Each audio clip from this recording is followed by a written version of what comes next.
ಚರ್ಚೆ ಈ ಒಂದು 15 ದಿನದಲ್ಲಿ ಇವೆಲ್ಲ ಮುಗಿಬಹುದಾ ಅನ್ನುವಂಥದ್ದು ಒಂದು.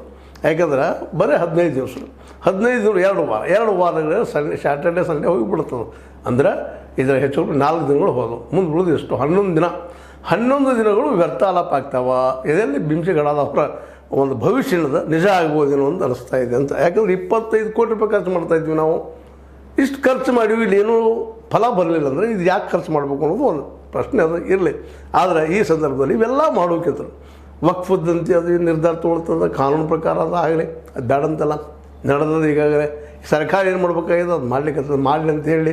ಆದರೆ ಕಲಾಪಗಳನ್ನ ಮುಂದೆ ದೂಡೋದು, ವ್ಯರ್ಥವಾಗಿ ಕಳೆದು ಆಗಬಾರ್ದಾಗಿದೆ ಇವತ್ತು. ಯಾಕಪ್ಪ ಅಂತಂದ್ರೆ ಅವು ಚರ್ಚೆ ಒಂದು ನಿರ್ಣಾಯಕ ಹಂತಕ್ಕೆ ಬರಬೇಕಾಗಿದೆ. ಈ ನಡುವೆ ಇನ್ನೊಂದು ಇಲ್ಲೇ, ಯಾಕಂದರೆ ಬೆಳಗಾವಿ ಅಂದರೆ ಉತ್ತರ ಕರ್ನಾಟಕದ ಒಂದು ನಾಡಿ ಮಿಡಿತ ಇರುತ್ತಿರುವಂಥ ಊರು, ಜೊತೆಗೆ ಒಂದು ಕೇಂದ್ರ. ಇಲ್ಲೇ ಉತ್ತರ ಕನ್ನಡದ ಅಭಿವೃದ್ಧಿ ಬಗ್ಗೆ ಚರ್ಚೆ ಆಗಬೇಕು ಅನ್ನುವಂಥ ಮಾತು.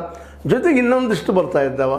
ಇಲ್ಲೇ ಅನ್ಯಾಯಕ್ಕೊಳಗಂಥ ಜನ, ಕಾರ್ಮಿಕರಿರ್ಬೋದು, ಕಲಾ ಭತ್ಯರು ಇರ್ಬೋದು, ಅವರೆಲ್ಲರೂ ಈ ಒಂದು ಸಂದರ್ಭದಲ್ಲೇ ಏನಪ್ಪ ಅಂತಂದ್ರೆ ಸ್ಟ್ರೈಕ್ಗಳು ಮಾಡುವಂಥದ್ದು, ಶಿಕ್ಷಕರದ್ದಾಗಿರ್ಬೋದು, ಇನ್ನೂ ಡಿಪಾರ್ಟ್ಮೆಂಟ್ದ ಅನ್ಯಾಯಕ್ಕೊಳಗದಾಗಿರ್ಬೋದು, ಆಶಾ ಕಾರ್ಯಕರ್ತೆಯರದಾಗಿರ್ಬೋದು, ಕಾರ್ಮಿಕರ ಬಗ್ಗೆ ಆಗಿರ್ಬೋದು, ಇವೆಲ್ಲ ಇಲ್ಲೇ ಏನಪ್ಪ ಅಂದ್ರೆ ಸ್ಟ್ರೈಕ್ಗಳಾಗುವಂಥ ಒಂದು ಏನಪ್ಪ ಅಂತಂದ್ರೆ ಈ ಸರ್ಕಾರದ ತಪ್ಪುಗಳಿದಂಥ ಅಥವಾ ಹಿಂದಿನ ಸರ್ಕಾರದ ತಪ್ಪುಗಳಾದಂಥದ್ರ ಬಗ್ಗೆ ಚರ್ಚೆನೂ ಆಗ್ಬೋದು, ಸ್ಟ್ರೈಕ್ಸು ಆಗ್ಬೋದು.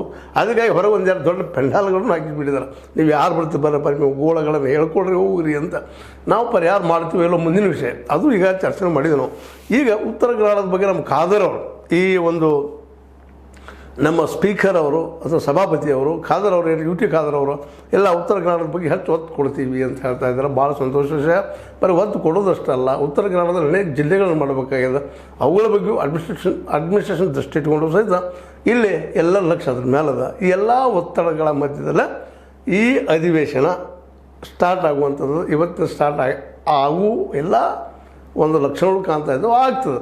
ಆದರೆ ಈ ಅಧಿವೇಶನ ಕೇವಲ 15 ದಿವಸಕ್ಕೆ ಅಷ್ಟೇ ಯಾಕೆ ಸೀಮಿತ ಮಾಡಿದರು, ಅಥವಾ 2 ವಾರಕ್ಕಷ್ಟೇ ಯಾಕೆ ಸೀಮಿತ ಮಾಡಿದ್ರು ಅನ್ನೋದು ಒಂದು ಪ್ರಶ್ನೆ ಅದ. ಯಾಕಂದ್ರೆ ಆದಷ್ಟು ಹೆಚ್ಚು ದಿನಗಳಾದಷ್ಟು ಹೆಚ್ಚಿನ ವಿಷಯಗಳು ಚರ್ಚೆ ಆಗೋ ಸಾಧ್ಯತೆ. ಆದರೆ ವ್ಯರ್ಥಾಲಾಪಗಳು ಮಾತ್ರ ಹೋಗಬೇಕಾಗಿದೆ. ವ್ಯರ್ಥಾಲಾಪದ ಗೊತ್ತು ಈಗ ಹೇಳಿದಂಗೆ ಅನಗತ್ಯ ಚರ್ಚೆಗಳನ್ನು ತರೋದು, ಸ್ಟ್ರೈಕ್ ಮಾಡೋದು, ಇದನ್ನು ಮುಂದೆ ಹಾಕೋದು ಹೋಗುವಂಥದ್ದು, ಅಷ್ಟು ದಿನಗಳು ದಾಟಿ ಹೋಗ್ತಾ ಇದ್ದಾವೆ. ಜನ ಸಮಸ್ಯೆಗಳು ಆ್ಯಸ್ ಇಟ್ ಈಸ್ ಹಂಗೆ ಅದಾವೆ. ಈಗೇನೂ ಇಲ್ಲ. ಈಗೇನು SIT ನೇಮಿಸ್ಬೇಕು, ಈ ಒಂದು ಆದಂಥ ಇಲ್ಲಿವರೆಗೆ ಆದಂಥ ಒಂದು 40% ಆಗಿರ್ಬೋದು, ಮತ್ತೇನಾಗಿರ್ಬೋದು ನೇಮಿಸಿ ಆದ ಉದ್ಯೋಗ ಹೆಚ್ಚಿಬಿಡುವಂಥದ್ದು ಕೆಲಸ. ಅದನ್ನು ವಿರೋಧ ಮಾಡೋದ್ರಲ್ಲಿ BJPಗೂ ಏನು ಅರ್ಥ ಇಲ್ಲ.